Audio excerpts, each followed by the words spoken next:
14 November हा दिवस बालदिन म्हणून साजरा केला जातो.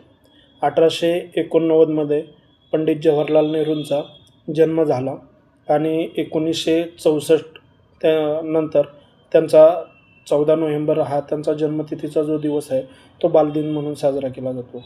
नेहरूंवर नेहमी आरोप केले जातात की नेहरूंमुळे काश्मीर प्रश्न हा चिघाळत राहिला.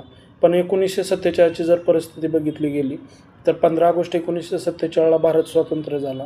भारतामध्ये जवळजवळ 500च्या वर संस्थाने होती आणि नेहरू आणि सरदार वल्लभभाई पटेल ज्यांना पोलादी पुरुष म्हटलं जातं, ह्या दोघांच्या संकल्पनेतून आजचा भारत उभा राहिला. कारण त्यावेळेस सरदार वल्लभभाई पटेल यांनी 500च्या वर जी संस्थाने आहे त्यांचं एकत्रीकरण केलं. संस्थानांना ब्रिटिशांनी हक्क जे भारताचे जे हक्क होते ते हस्तांतरण जे आहे ते हस्तांतरण खूप वेगात केलं. त्यामुळं झालं काय, हस्तांतरण वेगात केल्यामुळं संस्थाने स्वतंत्र राहिली आणि त्या संस्थानांना स्वतंत्र असे हक्क होतं.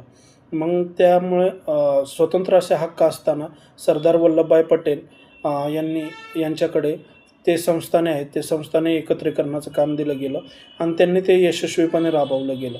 मग नेहरूंकडे जे होतं ते काश्मीरचा प्रश्न होता आणि काश्मीरचा जो राजा होता हरिगोविंद सिंग हा हिंदू होता आणि तेथील जी बहुसंख्य प्रजा होती ती मुस्लिम होती.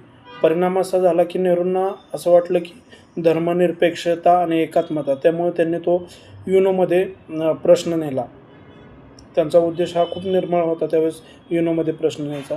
मात्र त्याचे परिणाम असे झाले की पाकिस्तानने त्यांना नंतर मान्यता दिली नाही आणि ज्यावेळेस आपली फाळणी झाली ती जी फाळणी झाली ती केवळ भौगोलिक नव्हते तर मानसिक फाळणी झाली. त्याच्यानंतर धार्मिक, भावनिक, सामाजिक अशी सगळ्या प्रकारची फाळणी झाली.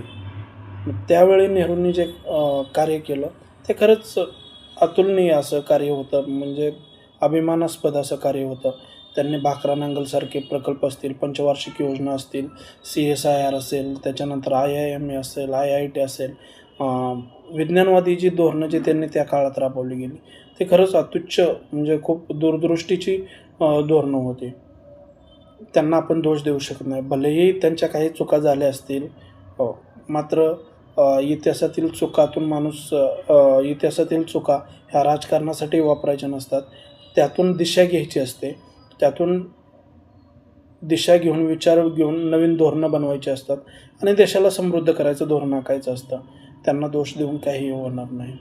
असे नेहरू हे खरंच महान व्यक्तिमत्व होतं. सरदार वल्लभभाई पटेल आणि नेहरूंचे जरी मतभेद असले तरी